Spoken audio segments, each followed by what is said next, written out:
Wala nang maraming paligoy-ligoy pa, diretso sa punto na. Maiksi lang ang komentaryo, pero diretso sa punto. Maraming kuro-kuro, may tiwali, may totoo. Dito, sa puntong diretso tayo. Punto diretso. Anyway, Nald, mayroon pa naman tayong time. Pag-usapan nga natin tungkol sa Taiwan. Kasi mainit dito uminit dito si Senador Kiko. Kasi 'di ba nagkaroon ng drill ang China. Mas matindi itong drill ng China ngayon. Yung nila, talagang inikutan na yung Taiwan eh. Inikutan na. At saka mayroon ng mga security analyst na nagsasabing 2027 talagang i-reunify na ng China ang Taiwan. Nag-react diyan si Senador Kiko. Yung reaction ni Senador Kiko kinounter naman ng embassy ng China ng China, tagapagsalita ng embassy. Irespeto daw ni Senador Kiko yung One China policy. Ano bang mo diyan, Nald? Alam ko naman napaka-aktibo mo sa yung atin coalition, magkakasama tayo diyan sa anti-China natin. Anong reaction mo diyan? Well, una, itong reaction ni Kiko ay dahil sa sariling pronouncement ng China. Huwag kayong makialam dito. Diba? Huwag kayong makialam dito. Ang sabi ni Kiko, parang, ba't po kami nire-lecturean tungkol sa pakikialam? Ba't po kami nire-lecturean sa foreign policy? Kayo yung nag-i-invade sa amin. Kayo yung pumapasok sa aming teritoryo sa West Philippine Sea. Anong karapatan nyo para sermonan kami kung ano dapat yung aming foreign policy at kung ano yung conduct namin vis-a-vis Taiwan? No? Isa pang nakadagdag dyan ay itong statement ni Senator Robin Hood Padilla. Huminahon daw tayo. Wala tayong makukuha sa pakikipag-away sa China. Na sinagot naman ni Admiral hindi ko alam kung Commodore na ngayon, no? Si Jay Tariela. Teka. Anong sinasabi mo na nakikipag-away? Tayo yung inaaway. Tayo yung nilulusob. No? Magayos ka. Parang gano'n ang sabi ni Kwan. Huwag kang maging cop-out. Nilulusob tayo. Tapos hindi mo dedepensahan ang ating teritoryo. Sinaktan yung ating mangingisda a month ago. Tapos several weeks ago, nagbigay lang ng isang bote ng tubig at 2 pirasong biskwit itong mga Chinese Coast Guard dito sa mangingisda natin. Tapos may utang na loob na tayo. Parang ninakawan yung iyong bahay, tapos binato sa'yo yung isang bimpo, may utang na loob ka na sa magnanakaw. Diba? Yung ganun ba? No? Kaya tumitindi itong usapin na ito. Lalo na doon sa konteksto na pinalibutan at nagpalipad na ng mga missile even within Taiwanese waters. Diba? Itong China. At tama yung sabi mo, may pressure kay Xi Jinping, yung People's Liberation Army, na unite ang China with Taiwan possibly sa 2027 or magagalit kami sa iyo. At itong ginawa ng US sa Venezuela, nakadagdag dyan. Ang sasabihin ngayon ng China, rule of law kayo. Pa-international law kayo. Anong ginawa nyo sa Venezuela? Kung gawin din namin yan bukas sa Taiwan. So, lalong na-strengthen yung resolve ng China dahil nakita nila.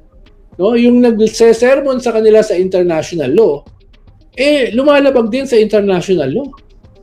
So, konektado yan. Venezuela, Taiwan, West Philippine Sea. Diba?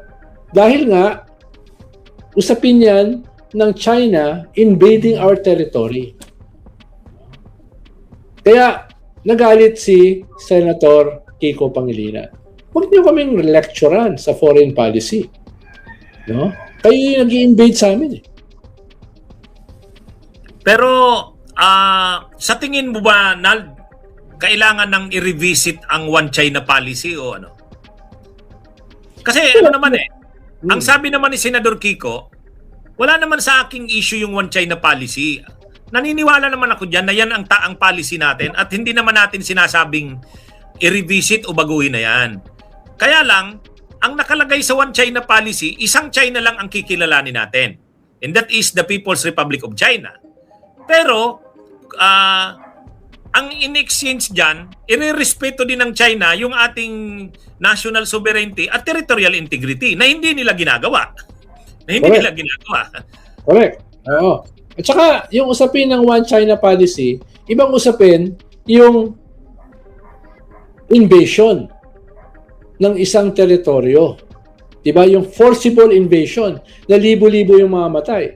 At nandun yung 250,000 Filipino OFWs. No, may ganung angulo dyan eh. No? So, perhaps, yes, nire-recognize natin yung One China policy. Kaya nga, walang embassy sa atin yung Taiwan eh. No? Ang meron, tayo, walang embassy sa Taiwan. Meron tayo MECO. No? That's not officially an embassy. In recognition do sa One China policy. Pero tutol kami sa isang violent invasion. Katulad ng ginagawa nyo sa amin. No? Dahil nararamdaman namin yung nararamdaman ng Taiwanese dahil kami ini-invade eh. Hindi pa ito full-scale war, but it is clearly an invasion. No? Yun yung paliwanag natin. At lalong ayaw namin yan na violently invade nyo dahil may 250,000 OFW dyan. At ano yan eh, sa kayang context ng ang context ng One China policy, inadapt, hindi lang naman tayo sa Pilipinas ang nag-a-adapt ng One China policy. Ang United States, One China policy din yan. Kahit yung United Nations, One China policy yan. Nung panahon, nung 1940s at nung mga unang 1948, 49, 50s, ang umuupo na ang Taiwan o Republic of China ni Chiang Kai-shek ay umuupo sa United Nations. Noon, dalawa ang China ang umuupo sa United Nations eh. Pero nung nagkaroon kasi ng away ang Soviet Union at saka ang China, yung tinatawag nating the Great Split, nag-away si Mao Zedong sa si Khrushchev eh. Ngayon, mas nakikita ng US na kaaway ang Soviet Union kaysa sa China. So may tactical alliance yung US sa China against Soviet Union. Kaya maalala natin na nung panahon na yon, nirecognize na ng US buhay pa nun si Mao, nirecognize niya na ang China. Kasi kaaway na ng China ang Soviet Union eh. Yung split ng Russia at ng USSR at saka ng China noon ay para sa United States, mas kaaway nila ang USSR, mas matinding kaaway ang USSR noon kaysa sa China. Pero dahil may away na ang China at saka ang USSR, kinaibigan na ngayon ng US ang China. Kaya nag-adapt ang China ng One China policy. Pinaunawa ngayon sa Taiwan, pasensya na kayo pero geopolitical considerations ito. Para ma-counter ang threat ng Soviet Union, kaibigan na natin muna ang China. Pero anyway, ang usapan naman sa China, hindi kayo sasakupin. Hindi kayo i-absorb ng China. Ire-respeto yung China kahit pa yan hindi ire-recognize bilang separate state or hindi na member ng United Nations. At dahil dyan, ang Pilipinas din, nagsunod na rin sa US. Nag-One China policy na rin. Pero ang consideration din ni Marcos noon, kasi dati, sinusuportahan ng China ni Mao ang CPP-NPA. Nagpadala pa nga ng mga armas noon, yung MB Karagatan. Pero, nang nirecognize na ng Pilipinas ang China as One China policy na, ang demand din ng Pilipinas sa China, huwag nyo nang suportahan ang communist movement sa Pilipinas.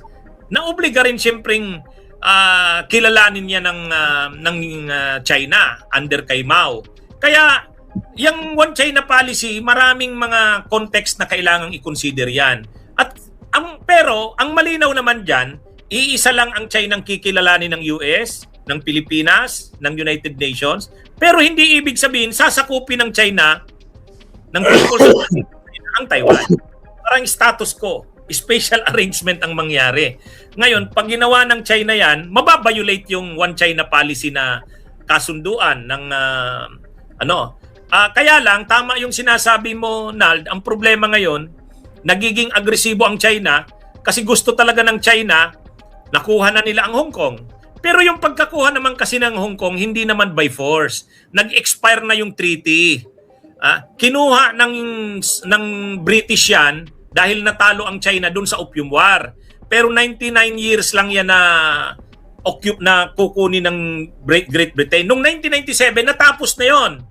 Natapos na. Kaya binalik na ng ng British sa China. Ganon din yung Macau. Galing sa Portugal, napunta na sa China.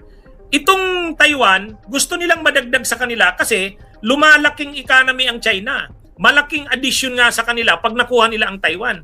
Kasi yung mga microchips, yan ang number 1 na producer, manufacturer ng microchips ang Taiwan. So, importante sa China ang Taiwan para lalo siyang lumaki economically, politically sa mundo. Kaya lang, ang problema, pag ginawa niya yan, medyo magiging malaki ang epekto sa mundo, lalo sa atin sa Pilipinas, syempre. Lalo pa kung gagawin niya ng China sa 2027 na panahon ng eleksyon natin, malapit na, 28. Medyo, yan. At hindi pwedeng hindi tayo maapektuhan yan. Ang lapit lang ng Pilipinas sa Taiwan. Lalo na yung Ilocos na yan, di ba? Yung Ilocos na yan, ang lapit lang sa Taiwan yan. Kaya tayo? Mangyayari niyan pag natuloy ang gagawin na yan ng China na pag-reunify. Kahit yung sitwasyon natin, Nald, maapektuhan, Anong tingin? Yes. Tsaka, yung reaction ng Taiwan sa China ay dahil konektado rin sa nangyari sa Hong Kong. Ang promisa kasi ng China sa Hong Kong, one country, two systems. Ang problema, parang hindi nangyayari yung two systems. Yung mga critic ng Chinese Communist Party ay pinapakulong, or worse. So nakita ng Taiwan yon. Teka.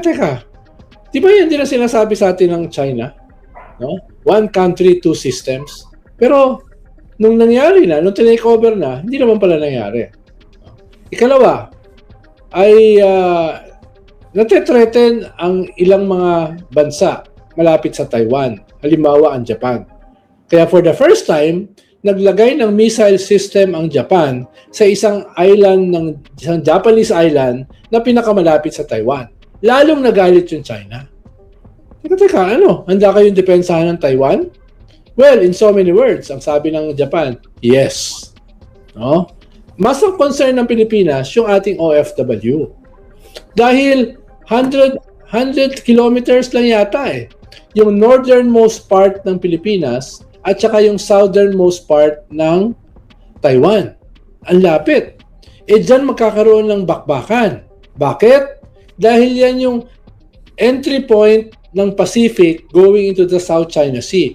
Yan ang possible entry point ng US, ng Australia, ng New Zealand, at other European countries kung magkakaroon ng gera sa South China Sea sa pamamagitan ng invasion of Taiwan. So, baka madamay tayo. Dahil tayo yung pinakamalapit. 100 kilometers away, yung northernmost tip ng Pilipinas at yung southernmost tip ng Taiwan. Maliban pa sa 250,000 Pilipinos ang nagtatrabaho sa Taiwan. So, yan yung mga concern natin. Kaya hindi siya black and white Hindi siya black and white. Yes, mini-maintain natin yung One China policy, but no, hindi tayo sang-ayon sa isang violent invasion, at no, hindi tayo sang-ayon na yung ating territory ay maging battleground, lalo na yung Basa Strait. Bunyog, halikan na kasama ka. Bunyog, kapag buklod ay may pag-asa. Luzon, Visayas, Mindanao, isa ang pananaw. Sa bagong Pilipinas ang bunyog isisigaw. Bunyog, bunyog.